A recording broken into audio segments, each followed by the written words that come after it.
बाजार जा रहे हैं? अरे भैया सिर्फ 500 रुपये नहीं 1000 लेकर जाइए। महंगाई बढ़ गई है। कहीं जेब में पैसा ना बचा तो सामान आधा अधूरा रह जाएगा।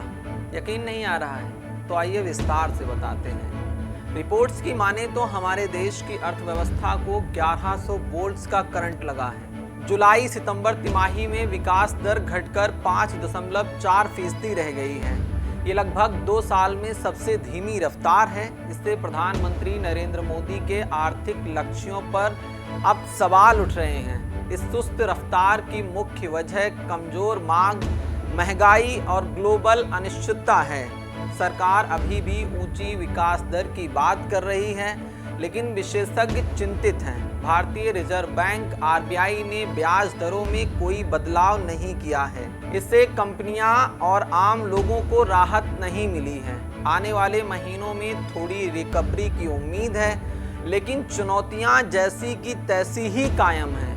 भारतीय अर्थव्यवस्था की रफ्तार मानो थम सी गई है। तिमाही विकास दर जीडीपी 5.4% रही, जो पिछले 2 सालों में सबसे कम है। इससे सरकार के विकास के दावों पर सवाल खड़े हो गए हैं। इस सुस्त के पीछे कई कारण हैं। लोगों की कमाई कम हो रही है, कंपनियों का मुनाफा घट रहा है, महंगाई कम होने का नाम नहीं ले रही है। इन सब का असर आर्थिक गतिविधियों पर भी पड़ रहा है। आरबीआई ने ब्याज दरों में कोई बदलाव नहीं किया है। गवर्नर शक्तिकांत दास का कहना है कि महंगाई को देखते हुए अभी ब्याज दरें कम करना बहुत जोखिम भरा होगा। इसी को लेकर विपक्ष ने मोदी सरकार को जमकर घेरने का काम किया है और चुनावी मंगलसूत्र की याद दिलाई है। एक तरफ लोग बचत अपनी खर्चा करने को मजबूर है और दूसरी तरफ नरेंद्र मोदी कहते थे मंगलसूत्र छीन ले जाएंगे। आधा बोलते थे, ये नहीं बोला कि मैं ही आपका मंगलसूत्र छीनूंगा, मैं ही आपका मंगलसूत्र गिरवी रखूंगा। क्योंकि अगर आप गोल्ड लोन देखिए, सोना देकर जो लोग लोन लेने को मजबूर हैं, 7 महीने, इस वित्तीय वर्ष के 7 महीने में 50% से ज्यादा की वृद्धि हुई है। लोगों के पास नौकरी नहीं है, कम आय है, आय बढ़ नहीं रही है, महंगाई की मार है, तो जो बचा सकता है, जो बचत थी उसको खर्चा कर रहे हैं। और अगर बचत नहीं है तो अपना जेवर, अपना मंगलसूत्र गिरवी रखकर लोग घर चलाने को, बच्चों को पालने पोसने को मजबूर है। 50.4% इंक्रीज हुई है गोल्ड लोन में 7 महीने में। मार्च के महीने में 1,02,562 करोड़ गोल्ड लोन की आउटस्टैंडिंग थी। वो 56% बढ़ के 1,54,000 करोड़ हो गई है। किसको फर्क पड़ रहा है? किसको फर्क पड़ रहा है कि मध्यम वर्ग की एक गृहिणी अगर अपने बच्चे को दूध या अंडा खिलाना चाहती है, अपने बच्चे की समय से फीस जमा करना चाहती है, तो उसके पास आज कोई उपाय नहीं है, जाकर वो अपना मंगलसूत्र गिरवी रख रही है। नरेंद्र मोदी ने आपका मंगलसूत्र छीना है। ये असलियत है।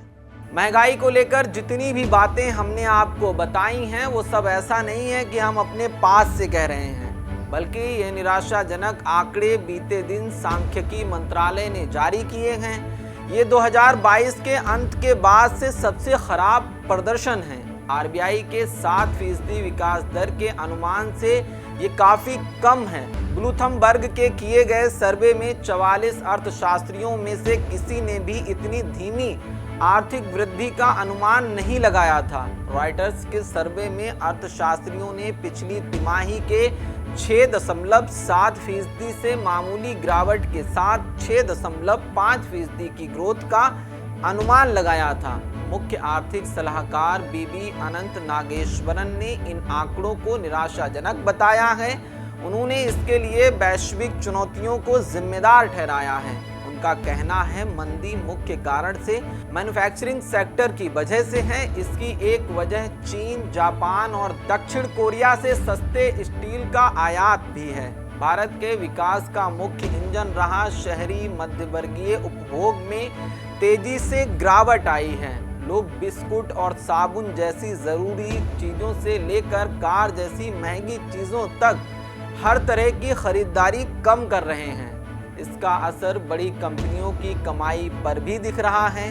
देश की सबसे बड़ी car manufacturing company Maruti Suzuki और उपभोक्ता सामान बनाने वाली दिग्गज कंपनी हिंदुस्तान यूनिलीवर के नतीजे कमजोर रहे हैं। कंपनियों ने इसकी वजह शहरी खर्च में कमी को बताया है।